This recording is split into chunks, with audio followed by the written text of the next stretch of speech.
We ain't spinning our wheels, so break the seals and hear all our fans' delighted squeals. Hello, everybody, and welcome to D Infinity Live, the weekly multi-platform, multi-publisher online gaming webcast. I'm your host, William Big T Thrasher. With me, as always, is Michael Jolly Varhola, and tonight we are joined by two very, very special guests. First, from the podcast Ground Zero and Dagon Industries, we have Jarred Wray Wallace. Hello, hello. And one of the illustrators with Skirmisher Publishing, and also the author and publisher of the webcomic Age of Night, we have Amanda Call. Hello. And tonight, our topic is geek culture, which is something. This is actually a special request, Jarred. This actually came at your insistence that we cover this topic this year, so we decided we would get it in while we were still in January. Who, me? I would never insist on anything. No, you don't insist. You demand. I do. But before we get into that, we'll go ahead and we've got a lot of stuff going on our website right now, d-infinity.net. We have had a lot of updates in the past week. First and foremost, we've started doing list content. We've got a couple of new lists. We've got the top 5 non-gaming things to do at gaming conventions. We've also got, Mike, you actually posted an excellent list of your 5 top representations of culture in fantasy literature. And that was inspired by our show last week, as a matter of fact. Oh, it's the Bringing Fantasy Cultures to Life. Yep. And then, near and dear to my heart, I went into full curmudgeon mode and did 6 things I'm tired of hearing at the gaming table, which range from platitudes to overused quotes, all the way to a certain onomatopoeia for a particular biological function. But you can see all that on our website, d-infinity.net.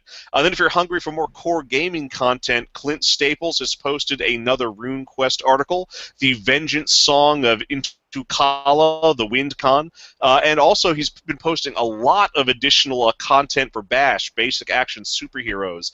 He's just posted a new system for fortune cards in that tabletop game. Yeah, he's posted a lot of good material lately, and I know we mention this every week, but he keeps adding more Bash material, which is a superhero system that's very easy to pick up and implement, and RuneQuest stuff, which is just great because there are a lot of people who swear by that system, especially as an alternative to D&D. And Clint's just been posting a lot of great material for both of those systems. Absolutely. And Mike, what has been going on with our co-publisher, Skirmisher? Well, there's always a lot going on. I won't beat it to death. I will mention that today we launched a new bundle at drivethrurpg.com, and it's available through affiliated sites as well, like RPG Now. But basically, it is all 11 of our Swords of Coast fantasy campaign setting books available in a bundle for half price, for 51% off, actually. So it is 5 separate campaign source books, 2 maps that can be printed out at poster size, 2 novels or fiction compilations, an adventure, and then a set of downloadable miniatures. So just a great collection of Coast material, and actually all of us except Jarred have to one extent or another contributed to those Coast things. Hey, thanks for pointing that out, Mark. Well, I'm just saying. Okay, Amanda and Will and I have all contributed to that. It makes it even more obvious if I say it like that, Jarred. But Amanda did the miniatures and some of the illustrations. Will did some of the writing and illustrations, and I did a lot of the writing and all the layout and design. So for $25, you can actually get 11 books and everything that we've published, or 11 titles, and everything we've published thus far for the Swords of Coast Skirmisher, or Swords of Coast fantasy campaign setting. So I would encourage people to check that out. It's free to look, so go to DriveThruRPG, and I think, Will, you're going to post a link on the event page for the show. Already have. And Jarred, what is going on with Dagon Industries? Oh, I mean, hold on a second. I muted there for a second. Okay. Yeah. Well, that's okay, Mike, because I'm not an illustrator, I'm not a game designer, so that's okay. I don't feel left out. It's okay. Don't worry about it. Oh, didn't contribute to any of those damn books, you slob. It wouldn't matter if you were an illustrator or a game designer. You don't happen to have your name on any of those 11 titles. Mike, relax. I love he's so easy to crank up, man. It's so funny. But anyway, DragonIndustries.com. The only thing I got two new products that'll be up on the website. It should be by tonight or tomorrow. So don't look right now. Look tomorrow. As I just talked to my I just talked to my webmaster. I told him I'm pimping this stuff. Get it up. We got two new products. I got a new coin. Because I do a lot of coins. It'll probably be hard to see.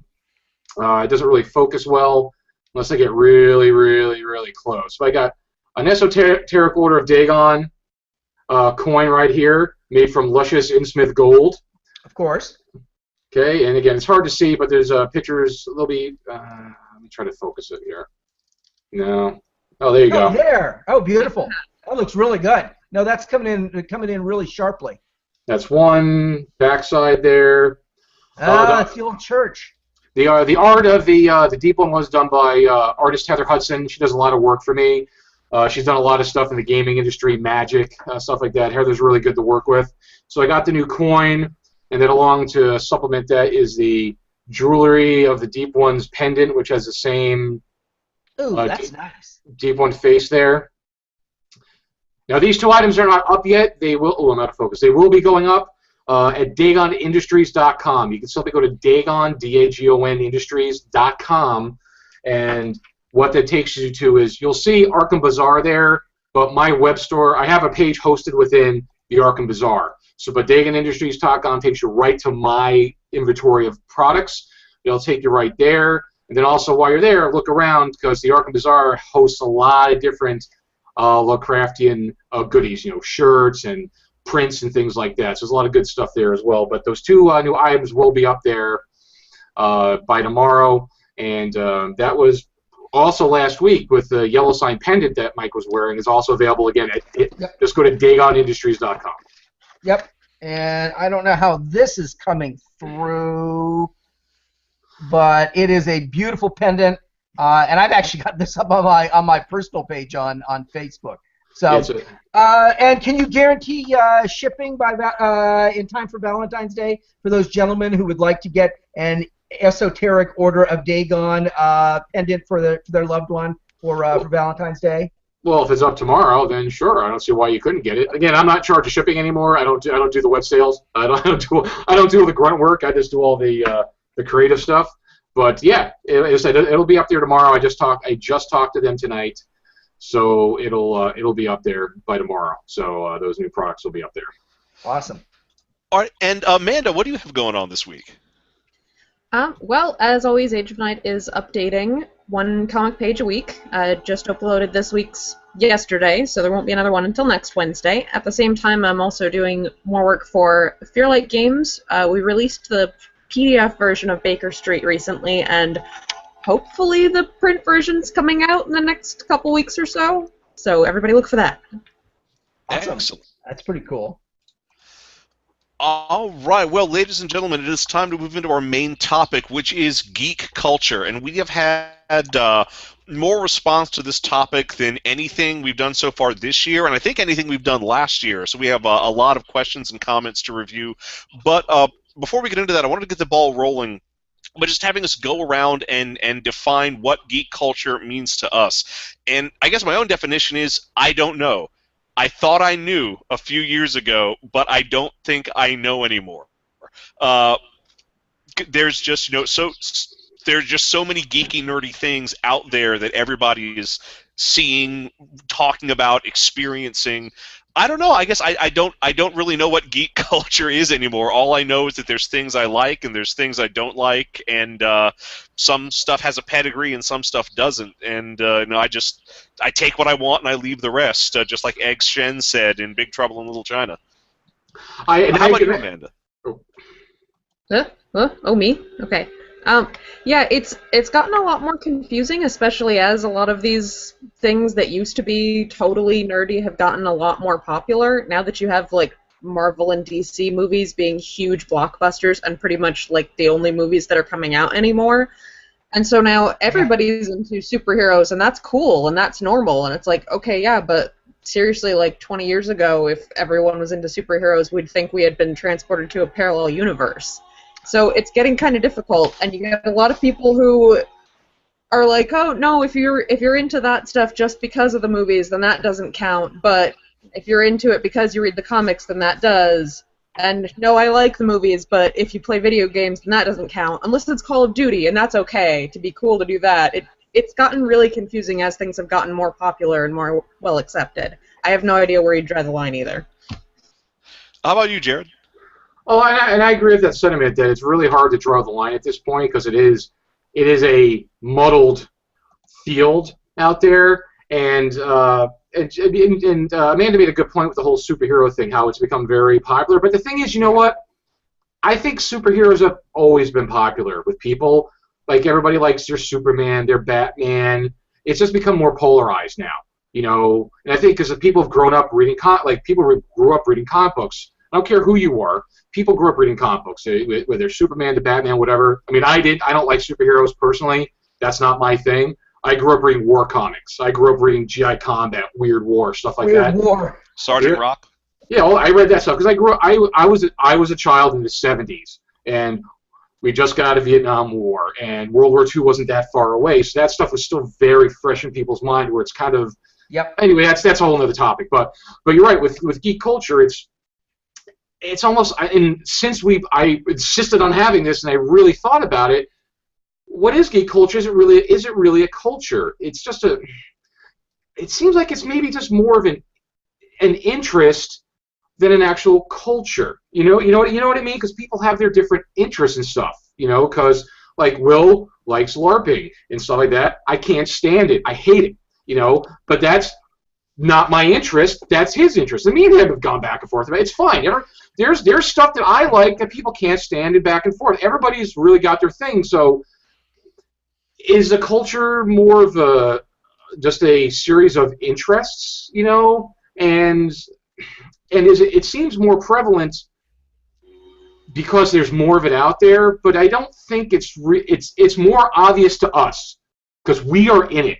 We were in it before, and we are still in it, okay? So we see it, we see the expansion, we see the growth. But I think if you step way outside that, I don't think it's really as large as people would think it is. Because if you go, I live in South Florida. You go down to South Beach, okay? They could give a rat's ass about comics and superheroes and this and that. You know, it just depends on where you're looking at it from. But I said we're in it, so we don't not see it. We see the growth of it. Okay. How about you, Mike? Well, I think Jared is on the right track with his answer. I think Amanda has hit an aspect of this right on the head because the movies are something that have been cited as a major contributing factor to the growth of conventions like Comicpalooza. I mean, when I interviewed John Simons, the founder of Comicpalooza, he said it's the movies that are bringing in 30,000 people or more for every Comicpalooza. I think your answer was kind of a cop-out, Will. I think you could have given a little bit of a better answer. I'm just saying. But just to sort of give an answer that responds to what all of you said, I would say that there is a geek culture, okay, and we'll define that as we move ahead with the show. I'd say, you know, you asked Jared, is it a collection of interests or is it a culture? I would say people who have a shared collection of interests are a subculture. That's what makes a subculture. People who have shared characteristics and shared interests. So I would say that there is a geek subculture. But I would say it's very much like an onion, and that smaller size that you're referring to, Jared, that's that inner core. And the further out you go, the more you're getting people who are less invested or integral to that culture. Because it is an investment. Okay. It is an investment. There is an investment. So let me just give an analogy that I think many people will understand. When you see two white kids in a street racer, come on, listening to hip hop, you don't look at them and say, wow, these are representatives of just the core of hip-hop culture. You don't feel that. Nobody would feel that. Nobody would say that. Nobody would think that they were really what hip-hop culture was all about. And by the same token, the person who goes to the Captain Marvel movie and the Lord of the Rings movie when it comes out and imagines that they've somehow become part of this overarching geek culture, they have. They're just at one certain layer. They're not at that core. That is what I would say. Well, if I can be indulged to refine my my definition. Nope, too late. It's out there, late, man. You went first. Well, harkening back to something I talked about with our fantasy culture, it's what you do, and I suppose if in my mind, if I've got to really put a nail on it, that. To really be a geek, you have to be participating in some level. It's not just enough to see the movie, or read the comic. Point. You have to be participating. Yes. And that's the investment that Jarred's going back to. That's the emotional investment, the investment of time and energy and exposure, the risk factor, if you will, that Jarred is referring to. All right. Now, our first question of the evening is coming from friend of the show, David Paul Lehman, who wants to know, how would you define the terms geek, nerd, and dork? Back when I was in high school, we actually did have definitions for that.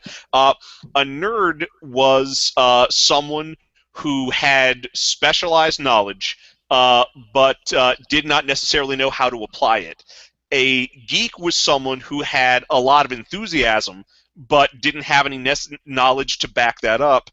And then a dork was someone who made geeks and nerds look bad. That's how we defined it in high school. I can see that. I can see that to an extent, because again, when you were in high school was different than I was in high school or Mike was in high school. Okay. Yeah. Because when I was in high school, when Revenge of the Nerds came out, just to use that bad media example, that's kind of, how it was perceived and how a lot of them were, that dysfunctional, highly intelligent, had the knowledge, type of thing, and I don't know, it's hard. It's hard. I think it's hard to define. It's really. I think you're right. There is a generational gap. I mean, we didn't have the same kind of stuff when we were in high school as you did. We didn't have school shootings. We didn't have any stuff like that when we were coming up. Huh? What is that going to do with geeks and nerds? School shootings? No, I'm just saying that the culture has completely changed. But I would say that my definitions are not completely different than yours. Yeah, I would say a nerd is someone who has a certain level of aptitude for some esoteric subject, whatever it might be, computer programming, whatever. A geek is someone who does have that enthusiasm, but isn't necessarily good at anything. He's just into it. And then a dork is, I'd say that's a purely pejorative term, and that's the guy who just doesn't understand, why he's so goofy. He doesn't know why he shouldn't be wearing plaid pants or how to keep the milk from shooting out his nose or whatever. Why shouldn't you wear plaid pants? What? Why shouldn't you wear plaid pants? And as you're pointing out, someone can be multi-classed. Somebody could be a multi-classed nerd/dork. And the line. Show us your pants, Will. I'm wearing jeans. As I shoot my coffee out through my nose. Amanda? Oh, I was just gonna say that. Yeah, it seems like dork is the most pejorative, the most just applied to someone who is socially inept and socially awkward, right? And doesn't even necessarily have any overlap with geek and nerd. You can just be dork because you're awkward, and it's like, what are you even talking about? Right. What are you even doing? You socially have no grace, make no sense. And it doesn't matter what you're into. You could be into totally mainstream things, but if you're that socially awkward, then it's just, gosh, that guy's a dork. Yeah. Well, the other weird thing about dork is, as I understand it, dork began as a Yiddish slang term for penis. Well, we don't need to go back to etymologies of words because geek means a circus person who bites heads off of chickens. So I would say that these words and Will does that. So I need protein in my diet, so I will, on occasion, bite the head off a chicken and drink the sweet, sweet nectar within. I need that salmonella in my diet. Dork. All right. Second question. This is just it's just coming apart fast. At the seams. So the next question comes from Tom Payne, who says, geeks expect perfection from their movies and gaming, yet when it comes to themselves, they spend very little time on self-improvement and lean towards shock and awe. Why is that? We need a whole show just for that, okay? I can pencil that in on our schedule of upcoming stuff. That is an entire show, because again, that harkens back to go to a gaming convention, and it's just like, wow, the hall's only been open for an hour, and everybody smells already. Haven't you taken a bath? You know, we could go on and on about that, but. But see, Jarred's completely getting on board with Obergruppenführer Payne here. Whereas Amanda is more like, I don't even want to go there. I don't even want to touch it. I would say that. Oh, you definitely don't want to touch it. I would say that sadly Tom's on to something. I don't want to be really mean, because all of us who were geeks or nerds or dorks, I would say, had adjustment issues to some extent. So you know what? I don't want to be beating up on people. I will say that after a certain point, there are people who they decide for whatever reasons to live totally vicariously. They decide to live through the characters that they dress up as at conventions, or their Harry Potter books, or their Spider-Man films, and they don't look like they're aspiring to anything approaching like what these things they hold to be an ideal. And that means these ideals for them are just escapes and diversions. And that's legitimate. Well, but everybody has their escapes. I know so many people who sports are the only thing that matters in their life. That is my cousin's husband. He's a total a-hole, and the only thing he cares about, unless you're talking to him about sports, he almost won't talk to you. Every time we go over for the holidays, there is a sports game on, because that's the only thing he knows, because maybe he couldn't do, again, living vicariously, because he couldn't do what he did, what all these people do. You get that, you're right, and that's funny, Jarred, that you say that, because sports are considered to be a real mainstream thing. But you're right. You get even more people. I mean, I remember I was at Gen Con one year, and people were getting out of, Cast Royal Stadium or whatever the hell it's called, where the Colts play.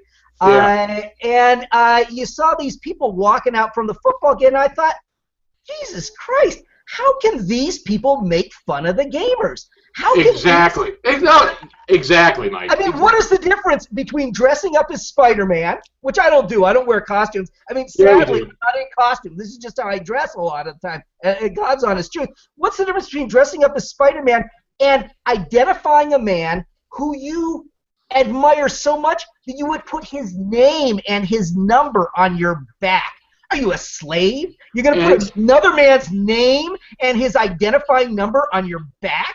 I mean, so you're right, Jarred. These and let me just say, because it's gotten even more popular, fantasy football is role playing. Done. That's gaming right there. Yeah. I'm a level 12 Coach Ditka. Don't do that. I almost had a spit take. Thank you.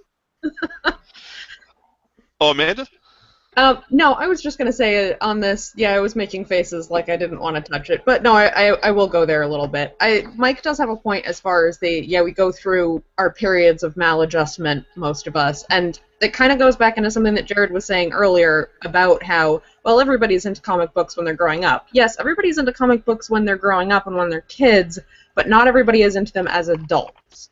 And that's a big part of what this divide is of regular interests versus nerd interests, is that a lot of the stuff that nerds and geeks are into is stuff that we're supposed to grow out of at a certain point, and we don't. That we continue to enjoy. We enjoy fantasy, and we enjoy this kind of escapism, even as adults, when it's something that we're supposed to be growing out of by the time we're teenagers, entering college, or whatever.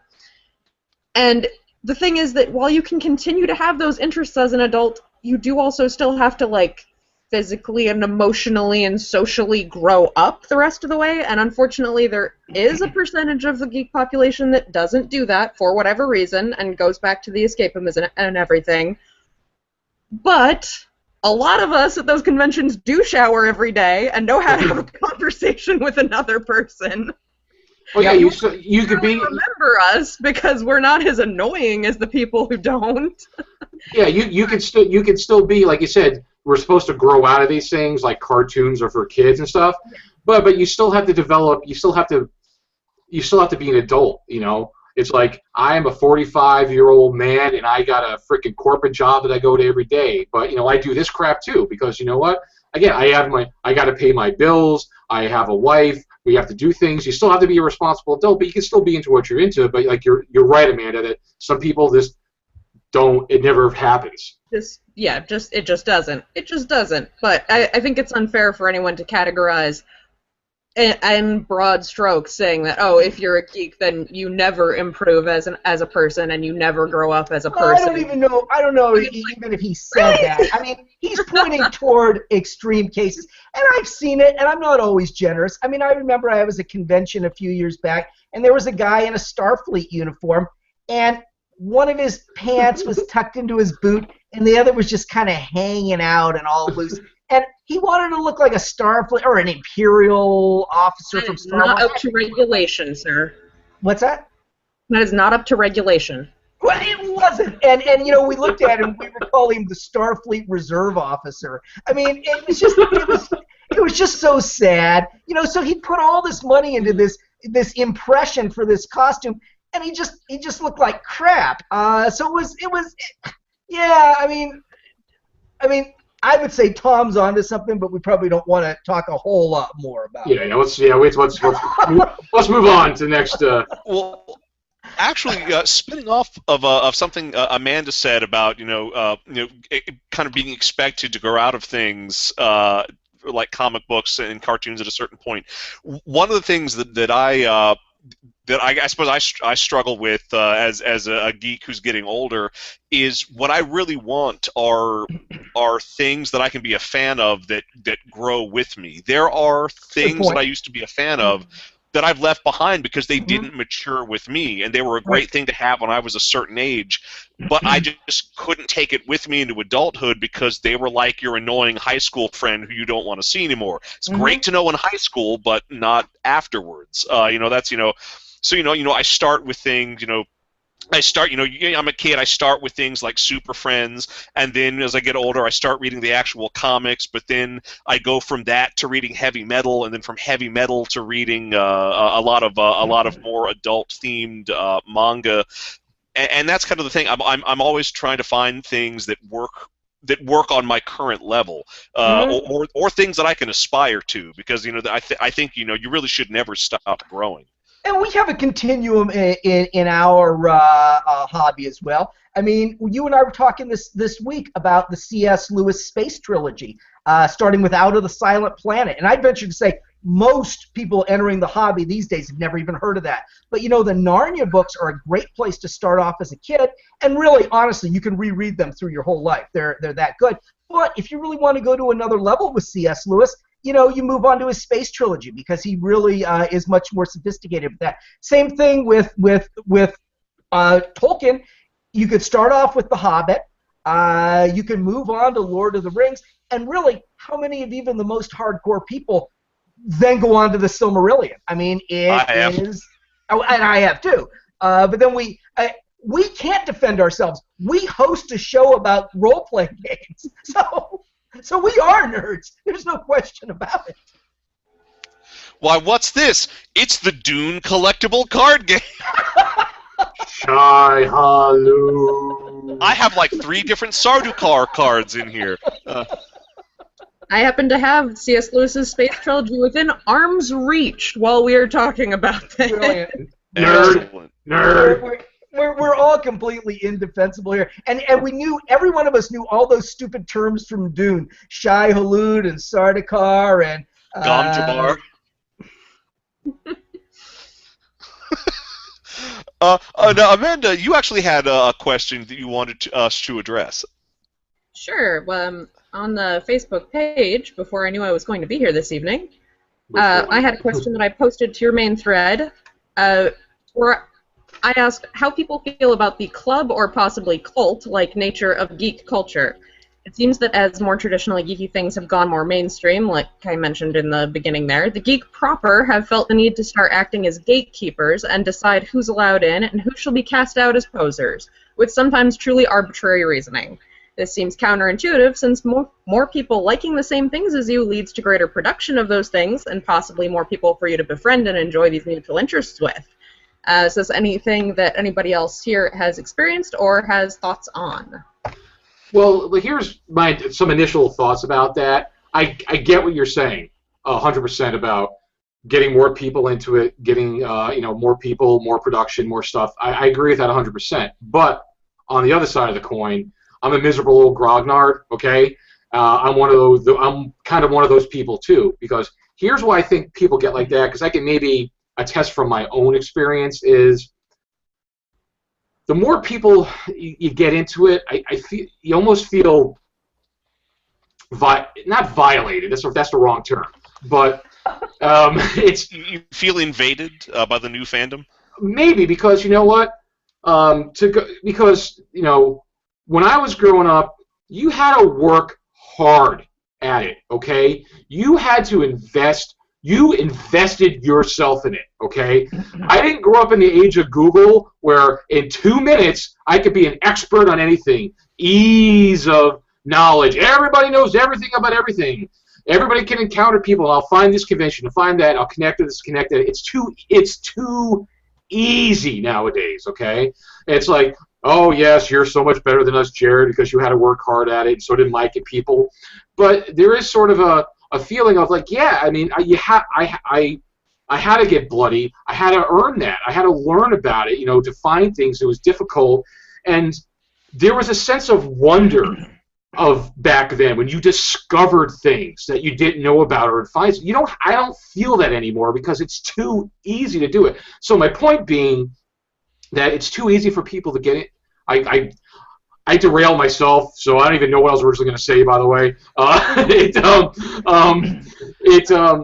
think people feel protective. I think they feel protective about it because it's something they invested a lot in. Now somebody else is just coming along and getting into it because, for example, when I was growing up, Cold War, total apocalypse geek, love the stuff. I wore camis and BDUs and stuff growing up, and people made fun of me because I wore military-style clothing. I was made fun of, okay? Nowadays, those same people who made fun of you are now wearing it and like, oh, I've always liked this. I've always been into this. It's always been cool. No, it hasn't, because you're the same a-hole who is, and they just shake her head, who was ragging on me, so it's not cool, I don't think Amanda's disagreeing with you. She's just overwhelmed by your level of haterism. Normally, I'm the most haterish on the show, and you just go beyond me. Well, but that's what I mean. It's like, so I think it's a loose, analogy there. It's that same kind of thing. So I think people, you don't get it as much as the 25 and under crowd where they've always kind of had this. It's always been a larger community, and it's good to grow the community. Don't get me wrong. But I think people feel threatened. Okay, I think that's what a lot of it is. You feel threatened because It's like, again, that same soccer mom who is now wearing camo shorts who made fun of me is now like, oh, it's fine, it's cool. It's the same thing with the geekery. Like, now it's okay to play Dungeons and Dragons. Oh yeah, fucking what's his name? Loves D&D. Vin Diesel. Yeah, he doesn't play it. He might have played it when he was growing up. He ain't meeting weekly and playing it. I'm sorry, but it's cool to say that you like it and you played it. Okay, and I'm not saying whatever, but I'm not saying that he didn't like it. I'm not saying he didn't play it. But people are pandering now, okay? Because it's like, oh yeah, that's what's cool, that's what's popular. Yeah, I did that because look, it's cool to be like that. All right. Anyway, I'll stop. I'll respond to Amanda's question. I'll say that I do viscerally get some of the same emotion you do, Jarred. I say, well, I've been down in the trenches with this. Who are these people to come along and pretend they've been there all along? But I think that's an irrational response on my part. I don't think that's a proper response on my part. What I would say is, I like to be a representative, and I am a representative because I publish role-playing games and I write fantasy. I like to be a representative of an inclusive community. And anyone who wants to join my community is welcome to join it. Anyone.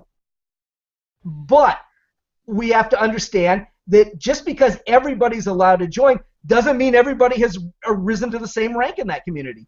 And the person who watches a couple of superhero movies a year, I welcome that person. I love talking to them at conventions and seeing them show up to look at everybody else, but they're not at the same level as the person who actually dressed up like the superhero that they enjoy watching on the screen, or the person who actually designed their own costume so that they could dress like that superhero, or the person who happened to be doing that 15 years ago when nobody thought it was a good idea. So everybody's welcome, but I think it's a farce to pretend everybody's co-equal. If you went out and in no part of society is everyone co-equal. The people who put the time and energy in are the ones who are better at something and deserve more credit for it. So I think everybody should be welcome. I absolutely believe that, but we just need to acknowledge who's actually contributing and who's just there to sort of as a tourist. There's a lot Actually, of Jarred, if I could spin off something you said about sort of the ease of access to information, and I'm a big Doctor Who fan. It took me 20 years to collect the complete Marvel Comics run of Doctor Who, which was they were reprints of comics originally published in the Doctor Who magazine in Britain, but Marvel started putting them out as these monthly comics. And yeah, it took me 20 years to get that collection finished, and it was a struggle. I sank a lot of money into it. But by the time I finished putting it together is when the new Doctor Who came on the air and got really popular, and very quickly they came out with the graphic novel that it was 3 books that was everything I had spent 20 years collecting and putting together, and at first I did have this kind of twinge of anger, but then I realized, well, that's absolutely silly because I still have my comics. I still cherish the experience of going to comic shops all across my home state and going through back issues trying to find the ones I didn't have. And it also occurred to me, if that 3-volume collection had existed when I had started collecting the comic books when I was 9, I would have totally bought that 3-volume collection. So I think the access to information, we should recognize it for the blessing that it is, and just recognize that the experience that we may have had may be an experience that the current generation of geeks and no future generation of geeks may ever go through. Although a fun experiment you can do. Every 2 months or so, I just pick an obscure thing and pretend that I'm the world's biggest fan of it and just research as much information as possible. It's a neat kind of geek exercise. I've discovered new fandoms that way. I discovered fandoms I don't want anything to do with that way. That's how I learned everything there was to know about George Formby. So you can still turn all this easy access to information to your advantage. And don't get me started on Doctor Who. It's all right. When we do the time travel episode, which we are going to do this year, we will have you on for the time travel episode. Well, no, I love Doctor Who, but again, they came out with a new show. I tried watching it, didn't like it, but apparently it became popular because they had pretty handsome guys on it. But you know what? These same people. But again, it's back to the day where when I was watching on PBT at 11 o'clock at night, people were like, Doctor Who, that's stupid. But now it's cool, and that kind of shit. It shouldn't bother me emotionally. You're right, Mike. It shouldn't, but it does because I get resentful of the people who are like, it's cool now. But anyway. And I have to admit, as an American, I'm used to high production values. So cheap tipping over stage sets and dwarves riding around in trash cans and calling them Daleks. I just couldn't get into it. It was all just so sad. And old men with scarves shambling around. And I didn't know what the hell it was all about. I could never get into it back in the day either. I really couldn't. I guess that limits my geek penetration in that particular area. Well, that is fine. And also, real quick, what Will said about the ease of access. Where's the point of getting new stuff? Where's the point of saturation? That is, I think, is an important thing too, because zombies are the perfect example of saturation. I always loved zombies. And I thought it was great when they started to get popular. I'm like, awesome, there's so much more stuff out here now. And then it got to the point where it's like, I hate zombies now because there's too much crap out there. And too much of it is awful. It's terrible. Anyway. But what if Metallica all became zombies? Would you be into them then, Jarred? I was into Metallica up to the Black Album, which was a piece of crap. And they totally went mainstream with that album, and I haven't liked them since. Anyway, point of saturation. Where is the point of saturation where it gets to be too much? Oh, Matt, it looked like you had something to say on this. Oh, no, I was just going to say that it wasn't this past year that just ended, but I think the year before, I had, at the end of the year, I had done, I think, 6 different projects for different people that all involved zombies, and I was just like, just kill me. I can't do anymore. Including one for a good friend of mine. Did you? Sincere question. Did you do any zombie work for me at all? I don't think so. I think there was a loose interpretation of some of the stuff in Coast being zombies. Oh, okay. You did a miniature which looks like a mummy, and we actually called that a mummified zombie. Yeah. So there was a miniature that you did. That's right. That's right. So my God. So is that 7 or was I one of the 6 you were counting? I think you were one of the 6. Okay. But that's pretty minor. I know for a friend of mine over at DCS Publishing, you did all the illustrations for his zombie board game, Dead Things. Yes. We're still working on that, actually. He's doing it's a beautiful game. You did a nice job on your work for that. Thank you. We're working on some expansion material for that as well. And it's really good. Yeah. I was impressed with that. All right, we got another question from David Paul Lehman, who wants to know what fiction and non-fiction books would you say are must-reads for geek culture. I'll go ahead and get mine out of the way right off the bat. The first 3 volumes of Isaac Asimov's Foundation, as far as the fiction camp, just about everything you see in modern science fiction, you can trace to some part of that book. 2 would be The Hitchhiker's Guide to the Galaxy. It's British, it's quotable, it's a perfect synthesis of science fiction and comedy and in just the broadest senses. And then as far as nonfiction goes, and I actually tried to find the author of this book. I think this book is now out of print, and that is a travesty. But there's an amazing book called The Science of Science Fiction, or The Science in Science Fiction. It's just this almost textbook-style book loaded with illustrations and charts that's all about the overlap between actual real-world science and science fiction.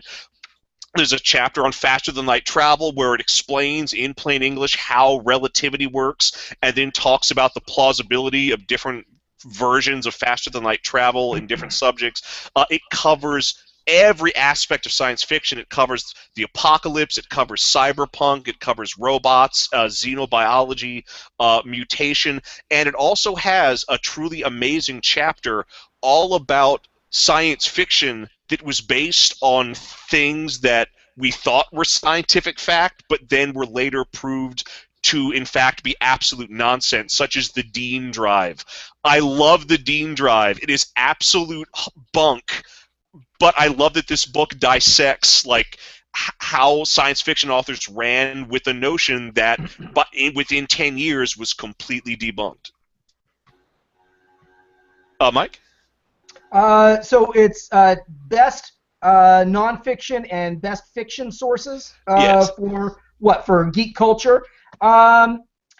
Well, I think in terms of game design, I have to admit I fall back on that. So that's my element of geek culture. I would say we mentioned the Silmarillion earlier. That is a book that is largely overlooked. It's a fantasy book, and it's about the creation of the universe that Lord of the Rings is set in. And it's an incredibly detailed and meticulously written book. It's just beautiful, and by Tolkien. And if somebody hasn't read that, I think that's a great place to really sort of transcend your geekiness and take it to a whole new level. So I'd say that. And for nonfiction books, geeky, cerebral books that are still accessible. I love Jared Diamond's Guns, Germs, and Steel. I think that really gives an insight into why the world is the way it is. And from a game design point of view, it's a very useful guide. So those are just two examples. I won't say, those are the only things I think people should read, but those are two that I'd throw out there. Yeah, I tried to read that book, Mike, because I had read The Hobbit and The Lord of the Rings in middle school, like 6th, 7th grade, and then I tried to read it. That right afterwards, I couldn't do it back then. It was like, what? It transcends the complexity of the others. It really does. It's dense. It is. Yeah, for like a 13-year-old, that was a little bit much, Well, I read it, and admittedly, I read it in my 30s. So good point, Jared. Yeah, maybe I got to circle back to that. Yeah. Amanda? I might have to just do the same, Jared, because I tried reading it, I think, in high school, and I got through it, but I left the Silmarillion going, what did I do? Like, I got like half of that. The other half, what? For my essential fiction, again, I'm sitting right next to my bookshelf, which is very handy. Essential fiction, Starship Troopers. If you want to know where Space Marines and Space Bugs come from, read Starship Troopers. Good point. And essential nonfiction, for anyone who's interested in the importance of science in society and the importance of critical thinking in society, which a lot of geeks like to talk about how super smart they are and everything. It's like, okay, but how much do you actually like really think about stuff? Carl Sagan's The Demon Haunted World. Huh. Excellent book. It was actually his last book before he died, so I think the ending was actually finished by somebody else, but basically just about science, about the importance of science. Another one of Sagan's books that I don't have right on hand, Dragons of Eden, is also really good, but unfortunately that one, a lot of it is outdated because he talks a lot about computer science and psychology and stuff that has since been changed or disproven. So transcended. Yeah. Very good examples. Sources. Yeah. I don't know. David Paul Lehman asked, do you think more could be done to attract women in the culture, and what do you think can be done? This actually touches on something... Oh, yes, Jerry? Oh, you didn't ask me about my books? That's okay. Oh, I'm sorry. Go right ahead. My mistake. I know. I've talked so much already on this show, so I know, it's... Well, you were commenting on everybody else's books, and I think that threw everyone off. But I'm just teasing. What books would you list now that you've commented on our books? Now, again, the sources, like, what do I think is like what the essential books for people getting into geekery per se, fiction and nonfiction books? Is that really that's the gist of it, right? Yeah, right. You don't have to be comprehensive. Just give one of each that you think is essential reading in your mind. Nonfiction is going to be tough because I really don't read nonfiction. I rarely ever read it. But there's been a couple of nonfiction books I've read that I think are pretty interesting, just because based on my interests. Like one nonfiction book which I think was pretty good was The World Without Us by Alan Wiseman. As we know, because I'm totally into the whole apocalypse thing, this is a book talking about, decaying of the world without man's influences and infrastructure. So I thought it's a very interesting book if you're into the whole apocalypse thing like I am. Oh, that's cool. I found that to be very interesting. And another nonfiction book I also found very interesting was a book I read a long time ago called it was like a history of the disease in the world, which again I find interesting from an apocalyptic point of view. Fiction books, wow, that's a loaded question because again, a lot of the books I read are mostly post-apocalyptic type novels at this point. But if you're really getting into it, I think a lot of some of the essential things that you should read. Like I think, at least from my perspective, what I read when I started was again fantasy, like Tolkien and stuff, and I read a lot of Isaac Asimov, like science fiction. Yep. You know, hard sci-fi. Hard sci-fi. I think any Asimov are good. Collections, you know, the Foundation series is good, or Caves of Steel and all those books. Very good stuff. Like I said, when I was in middle school, I was reading Asimov. And so I think it's good to get into some good hard science fiction books. You know, Dune, Frank Herbert, you know, things like that. I think those are good core essential books. And then you could branch out because I've read from fantasy books that are, you know, really tight and serious to loosey goosey, like the Myth series. You know, those books. Robert Aspirin. Yeah. So, Girls of Geek Culture. Back to you, Will. Yeah, that actually touches on something that we had actually talked about before we had started the live stream about the differences of the demographics between when Mike and Jarred got into gaming and when I got into gaming. And Amanda, I really want you to touch on this as well. Because I started gaming in the early 90s, and I started gaming around the time White Wolf got popular, and one of the things White Wolf did is it brought more women into tabletop gaming than really anyone else had at that point.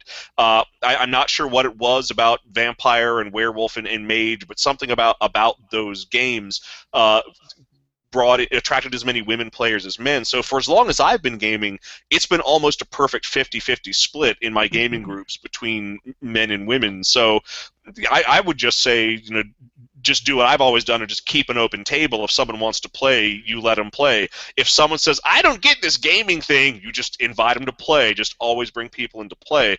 But I realize my experience isn't necessarily universal, so I did want to hear what everyone else had to say. Well, my answer is brief, so I'll just give mine next because it is not a long answer. I would say, and bear with me, it's not important to try to attract women into the geek culture. It is important to welcome women who want to be part of it into it. That's what I would say. I have no interest in attracting women or anybody else into the culture. I only have an interest in making people who want to be part of it feel welcome and feel as if they are part of it. So it's not about attracting people, it's about welcoming people. So I would just turn the question around a little bit. That's all I would say on it.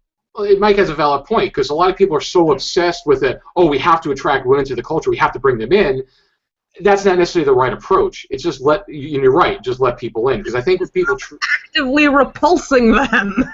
Yeah. Well, and I'm not, and I don't think that's right. So, but Amanda probably has, being a woman, probably has more of a perspective on that. On this.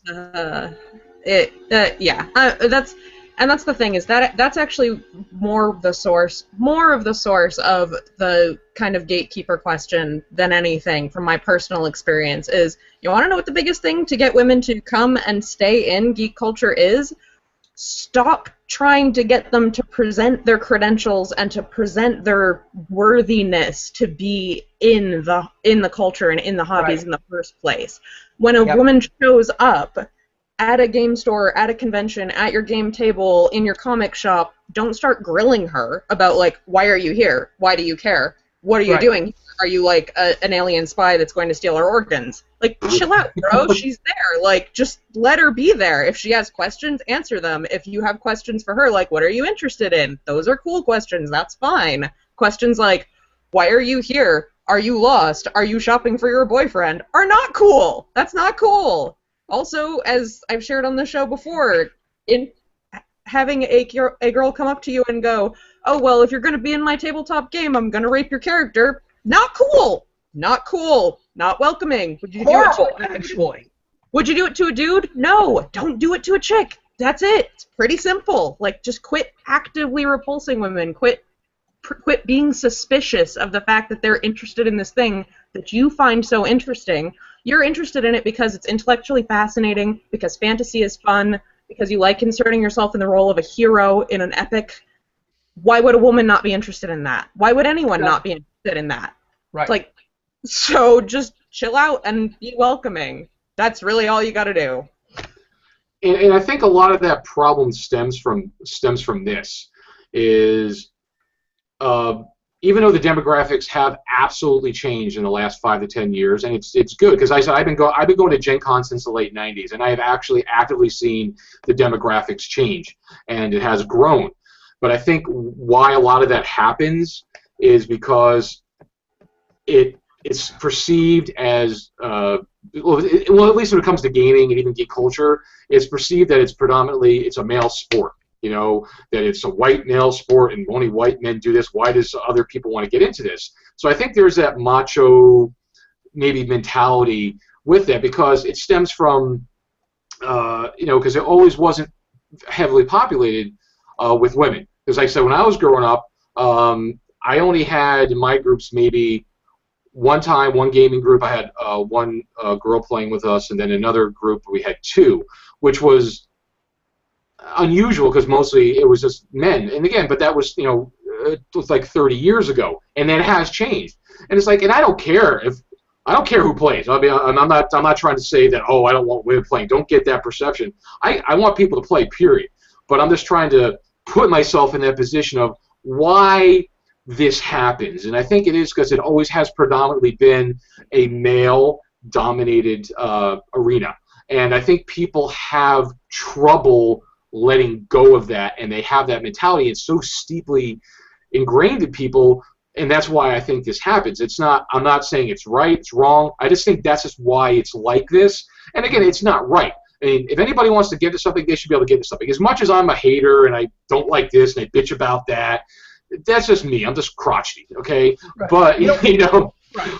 But and I think that's why that happens. But it has been changing, because I know how some. But the one thing I don't like about is deniers, because people, like, the only one thing I see is people are like, oh, women have always played these games, and I've always played a girl where it's 99% women and da-da-da-da-da, and it's like, that's bullshit, Yeah. I'm sorry. It's like people are doing. It's not true. But it's like you just got to recognize, yes, in the past, the history, yeah, very few women were in the hobby. But people deny it. No, it's always been like that. It's like, no, it hasn't been like that. But you know what? It's like that now. It has changed. It has grown. It has evolved.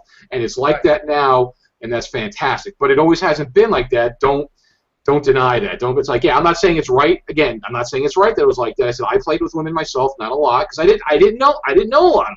If I knew more of them, I would have played with more. It doesn't frickin' matter. But anyway, but I think that's why there's that mentality still there, and it's like that. And also, I think it's, if we maybe go back to the whole, like Amanda, we were talking about earlier about, the social ineptness and the development and how people.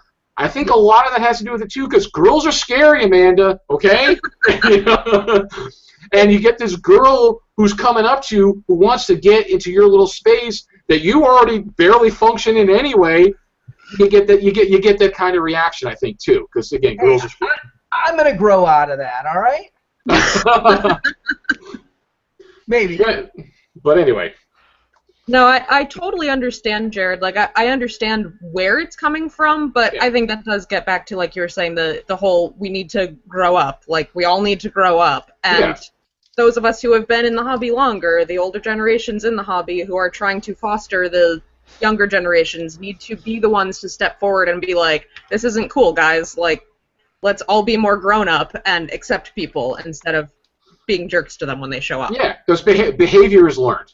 Okay, it's because, not to bring bad example, but I'm going to bring it anyway, is racism, for example. You know what? Somebody who's born and grown up isn't automatically like that, but you know what? It's taught and they learn.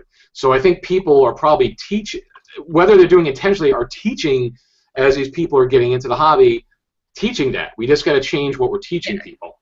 Exactly. You have to foster a better culture. Yeah. And then you also just be prepared to lead by example, because one of the sort of transformative moments I had was when I was getting ready to graduate high school. It just occurred to me, that I love so many geeky things. I love the gaming hobby, and I wanted more people to be involved with it. And I just right then and there made the choice that I'm not going to be the kind of fan that makes the rest of the fans look bad. Because I've seen far in every fandom kind of subculture I've been a part of, the worst examples are so bad that's all anybody sees, and I wanted to be the better example. I made a conscious decision about that as well. Will, same thing. So I agree with you on that. You're a shining example to us all, Will. Oh, thank you very much. Well, before we go into our final thoughts, I did want to cover one last issue. Don't do it. It could do some ranting. I'd like everybody to share their favorite and least favorite representation of geek culture in some sort of medium outside of gaming. There's a shocking silence. I know. I don't think anybody wants to jump into this one. All right. Well, I'll go ahead and get mine out of the way. My least favorite is the Guild. Now, understand when I say that, I have nothing but respect and admiration for Felicia Day and for the other people who work on that show. I've had the pleasure of meeting her at Origins. I think it was 2 or 3 years ago. But I just can't sit through that show. Those are all the gamers that I try to avoid, and that I just, despite what I might show on my face at the table, I just don't have any patience with. And so it's very difficult for me to sit through even one short episode of that show, let alone binge watching a whole season. And I've given it a fair shake. I have watched quite a bit of it, and it's not for me. As far as my favorite, the IT crowd, hands down, that is my overall favorite representation of geek culture. And I think one of the reasons it works so well is that it's coming from the inside. The creator of that show, Graham Lynham, he's a gamer. He's actually a huge Call of Cthulhu fan. He did a fantastic interview with Yog Radio about that. In fact, the episode Jen the Fredo, where all the characters and these businessmen end up playing D&D thinking that they're going to meet prostitutes, the original draft of that script, they were all playing Call of Cthulhu. The reason he changed that to D&D is that Call of Cthulhu required too much explanation, because you not only had to find a funny way to explain tabletop gaming, you also had to find a funny way to explain H.P. Lovecraft, and so he just kind of cut it down to D&D because it only required one explanation.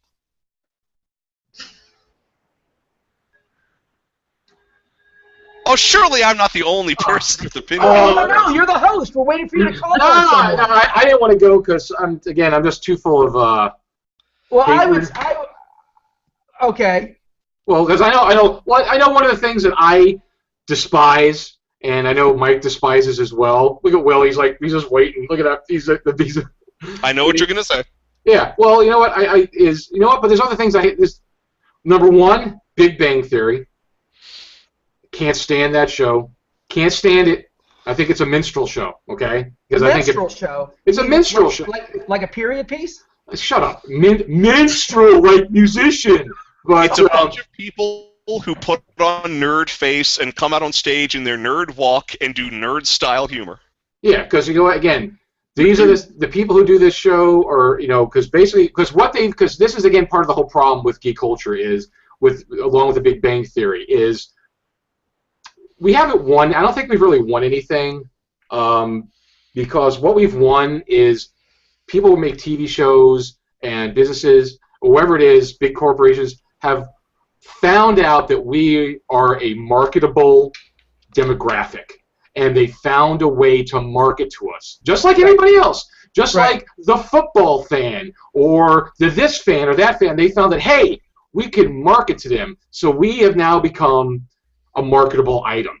And things like the Big Bang Theory, they're marketing to us. Things like this website, ThinkGeek. Now, mind you, I buy stuff on there. I like ThinkGeek, But it's it's a point of oversaturation. They're just like, hey, let's throw the word geek on everything, and then people will buy it. You know what I mean. But it's just like, well, if we're splitting this question out and everybody's doing their least favorite up front, I don't want to be uncreative, but as far as really, really well-known examples go, it's got to be Big Bang Theory. It is the modern-day equivalent to Geeks of what the blaxploitation film was in the 70s. It's just kind of a piece of crap that somebody has made and said, you're supposed to like this. And some people accept that, and they act like they like it, or they do like it, or they're not really sure how they feel about it. But, you know, like Jarred, I've thought through this, and I've seen it for what it is. So, yeah, I would say my most hated example of geek culture really is Big Bang Theory. Well, let's throw that stupid show they had on for a short period of time called, what was it, King of the Nerds? Did you ever see that? I don't remember that one. I mean, I think I heard of it, but it was awful. It was this, like, all these people who come on are geeks and nerds, and they all fight and battle out to be the biggest geek. And what's his name from Revenge of the Nerds? What's the actor's name? I forget his name. The lead. Yeah, the lead one. I can't remember the actor's name. He played the lead nerd. I know who you're talking about. And they're the judges, and these people are coming on the show, again, examples of trying too hard. Look how geeky we are. We're the geekiest king of the nerd. I hate that kind of shit. Anyway, so. Robert Carradine, is that who you're thinking of? Thank you. Oh, the internet and easy access to information. Amanda, what was your most hated representation of geek culture? I'm one of those people that doesn't have TV, so I mean I've seen The Big Bang Theory because it's always on everybody else's. It doesn't have to be from TV. It can be any representation that you want. I actually kind of think that it's not a specific representation so much as the stereotypical nerd figure. Yeah. As for example, this was on, I think it was Canson actually, Canson Art Supplies. It might have been Strathmore, but I can't remember exactly. Did a line of Bristol board with pre-made comic blue lines on them. They had, like your comic strip and your full comic page and your manga page blue line boards that they were producing. And they called the line Fanboy. And they had this, dude with the big potato belly with, tiny skinny legs and the pants up to his armpits and, the mismatched shirt and the giant glasses and the big bucktooth mouth-breathing face. And I'm like, and their tagline was, "Get out of the basement." And I'm like, you're aspiring comic artists, and you're outright insulting them as being this this hapless nerd fanboy person. What is this? Just that was pretty much just encapsulated the whole. This is what society thinks of you guys. Here you go. Exactly. You can't insult the people you're marketing to. Exactly. To this day, that is still the representation. That's what I think the population in general still thinks. Which is crazy because it's when was the last time you saw anybody that looked even remotely like that? When I was in high school. But I mean, that's the thing is that even your current socially hapless person doesn't even look like that anymore. Right. That's not even a real. It's not even a dated image. They have a whole different horrible look. Well, okay, yeah, but that one isn't real. You're just being contrary, Jarred. Amanda's right. No, she's right. Talk about hating, but everybody hates hipsters. But hipsters? What? I don't hate hipsters. Everybody hates hipsters. Well, Mike, you don't hate them any more than you hate any other group. There you have it. Yeah. So does anybody have any favorite positive portrayals of geek culture? Mike, are you going to say this show? Well, I guess so. That's weak, Mike. Don't say it. No, I wasn't going to say it. I mean, we do try to. I mean, we are what we are. I guess that's what I would say. No, favorite portrayers. if I just have to give an example of something that really is geeky that I like, I would, because we could pick shows, obviously, I'd go back to the old Patrick McGowan, The Prisoner from the 60s. That is, it's a good show, it's a quality show, it's really obscure, so you've really got, there we go.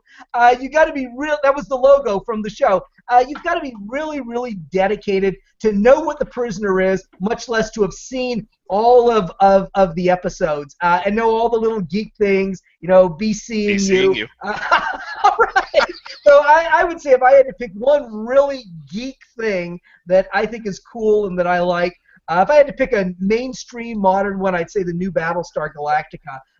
But if I've got to just go full geek, I'm going to say Patrick McGowan's The Prisoner. But let me just add something about Patrick McGowan if you weren't aware of this. On Tuesday, marked the anniversary of the 6-year death when we lost Patrick McGowan, by the way. I did not realize it was coming up on this Tuesday, so thank you. No, this last Tuesday was 6 years ago we lost him. This past Tuesday, okay. Yeah. And again, how much I'm dedicated to that show is like You've done a commemorative coin for it. I think on the day that I heard that he died, I did shots in his memory. I love The Prisoner. I discovered that again on PBT. Watching oh my God, this is just so weird. Public television. It was great. It's like a really, really well done version of a British Wild Wild West. That's what it feels like. It's very genre literate as far as the super spy genre is concerned. But Jared, did you have 6 shots? I might have. He lost count. He doesn't know. I don't know.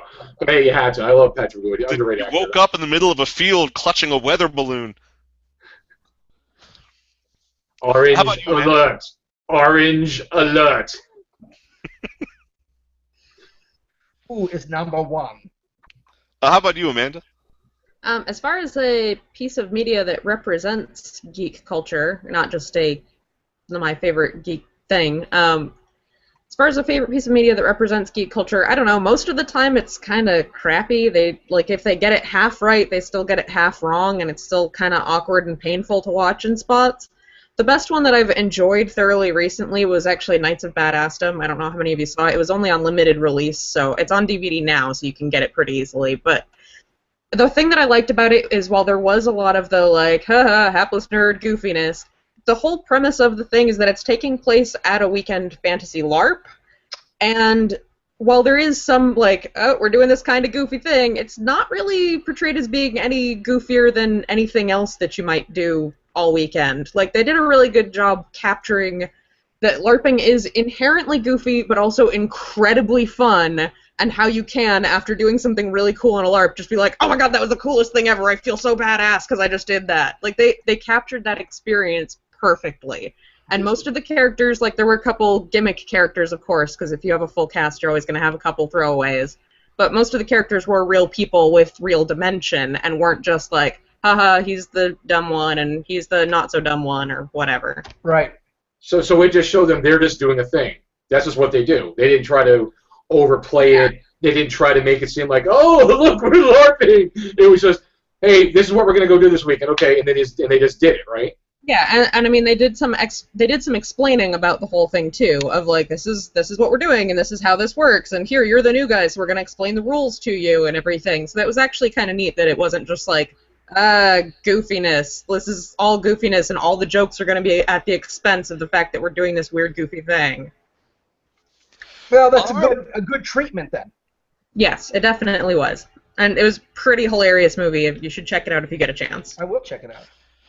All right, ladies and gentlemen, we have had a fantastic discussion on geek culture, although I suspect it's a topic we are going to visit in some capacity in the future. But before we sign off for the evening, I do want to go around the room and have everybody give their final thoughts. Mike? Jared's waving his hand. I think he's trying to cut in. What's up, Jared? I didn't give my positive geeky influence. Well, do so in brief. Okay, if I had to pick something, one of my favorite geeky things, maybe that I think is very positive, is Spaced, the British TV show from 15 years ago. I love Spaced. I think that represents the geeky nerdy fandom thing a lot better than I think other people have done it. after that. So there you go. Space. My vote. Cool. All right, so Mike, your final thought. My final thought is that we are now moving into the convention season. I just had the first Comic Palooza Games staff meeting. I'm part of the Comic Palooza Games staff. We just had the first meeting of the year, and we are now getting ready for the convention in earnest. So we are going to be listing skirmishers events. We ran, I think, 52 gaming events last year at Comic Palooza. You were a big part of that, Will. So we're going to be listing our events on the Comic Palooza Games. That's one word, comicpaloozagames.com. And we're going to be doing a lot of cool things there this year, including hosting the Saturday night party, like we've done the last 2 or 3 years. Three years.